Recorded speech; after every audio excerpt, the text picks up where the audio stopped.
I want to get into the weeds of sort of a day in the life of Matt, right? Sure. Which besides being on an airplane a lot. Sure. I mean, talk to me about, like, just tell me about the practice. How's it structured, right? What are you, like, Sure. how do you guys, what's your look at the marketplace? So we're not thinking traditionally from a traditional television perspective. We're trying to balance the best of what digital has to offer with the scale of television. Looking at data, having conversations with clients about what's the best data to reach their target audience, and more of a holistic data-driven buying strategy. And it could be deployed in a television environment. It could be deployed in a digital environment, and also building technology products and the right data to make sure my client's ad goes in the right place, regardless of screen. Right. So let's not get mired in the up funnel performance, whatever, right? Let's just say your key objective is to deliver to the defined ROI of your client, right? So what do you spend the most time doing? Is it data, like analysis? Like, I mean, what do you guys do on a daily basis? My team it's a mix of folks with a lot of various backgrounds, some digital, some agency strategy, some agency investment and buying, and heavy data analytics folks as well. So I would say most of our day is spent having conversations with clients and driving some sort of work stream and roadmap on an addressable media journey. So how do you drive ROI against a certain data segment, or how do I move your business, whether it's upper funnel, lower funnel, mid funnel, whatever you want to call it. What's the KPI and how do I deliver it? And usually that is a very data intensive conversation. And so when your clients are, when you guys are sitting at the table and you're talking, about a planning cycle coming up, let's just whatever, broadcast calendar, right? I mean, when specifically you tee up a conversation about addressable, are the KPIs that a client initially presents sort of media in nature, or are they marketing or kind of more performance in nature? Like, what's that conversation like? Because it feels like it would be different, but I wonder if enough clients really know what to ask for, right? Typically, it starts with how we like to tee it up is we say, let's take a look at what you've bought already, what your upfront investment plan is, your scatter, or if you're a digital marketer, sort of how you're going to market already.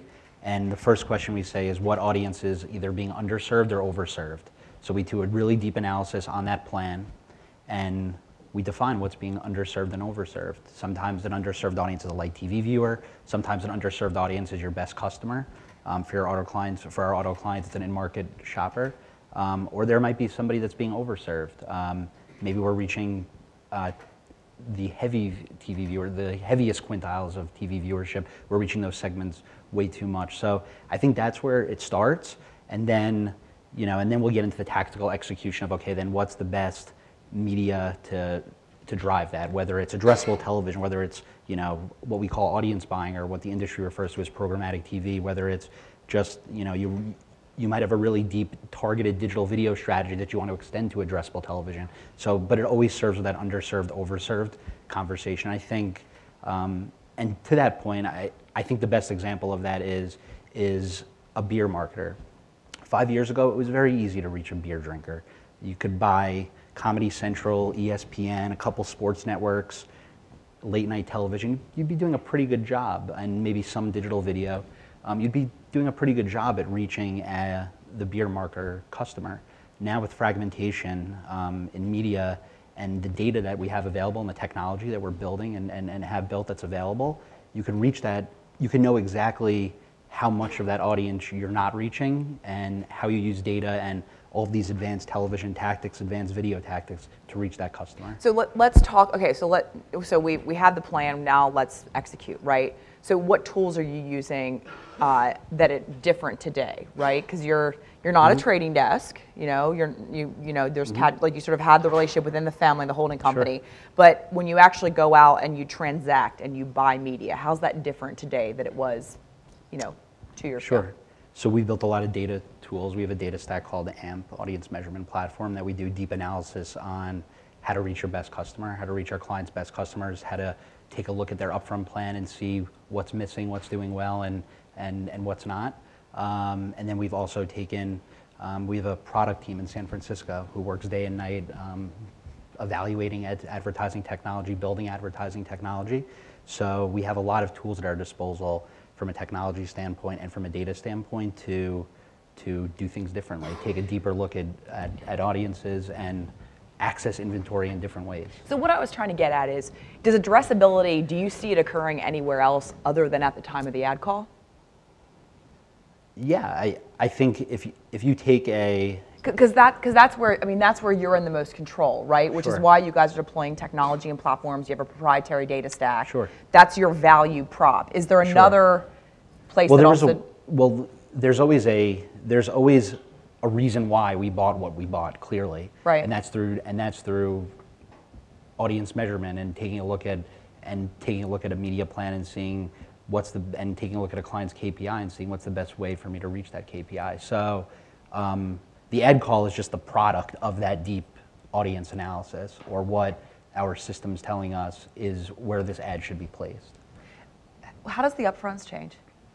Because one of the things, just to sort of just set it up, right? One of the things I say a lot in client and like meetings is like, I think the irony of where we are today is that although everybody wants TV to be more like digital, more addressable, targetable, measurable, et cetera, and accountable, the reality is the business of video is more like television because it's illiquid and supply constrained. So it's advanced commitments on volume and price for a fixed period of time, right?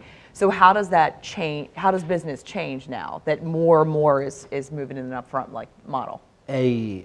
I think we've entered, and I think everybody in this room would probably agree with that too, we've sort of entered a renaissance of television, I think.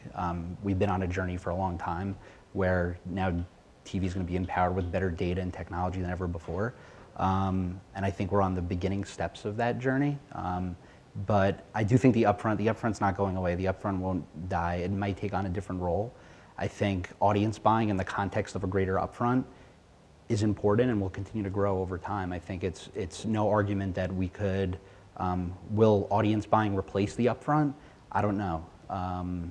It certainly might, but for right now, it's a very strong part of the way a client goes to market, regardless if it's an upfront, scatter, whatever the actual practice, whatever the timing is. Audience buying has a huge role in the way our clients go to invest money in any marketplace, in any television marketplace, whether it's upfront, scatter, or any other marketplaces, calendar year. So flash forward 12 months. Is your life easier or harder? I think the data is always going to get better. The technology is always going to get better. But does more data really make your life easier? I think, yeah.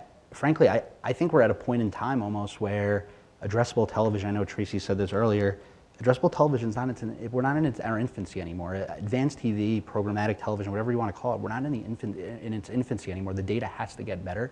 If I'm going to a client, a big financial services client, and I promise them a new customer, I better have really good data to predict where that best customer is. So I'd argue it actually has to get more robust and more predictive of where a customer will be.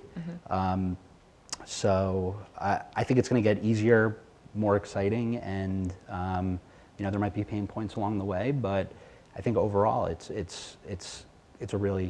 exciting time. How long until we no longer need to use the prefacing adjective of addressable to describe television? It's a given. I think it depends. It depends the marketer, what the marketer wants to use television for. I think if you want to use it to there's still going to be a broad reach play of television, aligning with best content, and having a sponsorship in ESPN or some sort of content integration. There will always be a role for that within a media plan. I think it will get really tricky though over the next few years when there's tons of scale with addressable TV.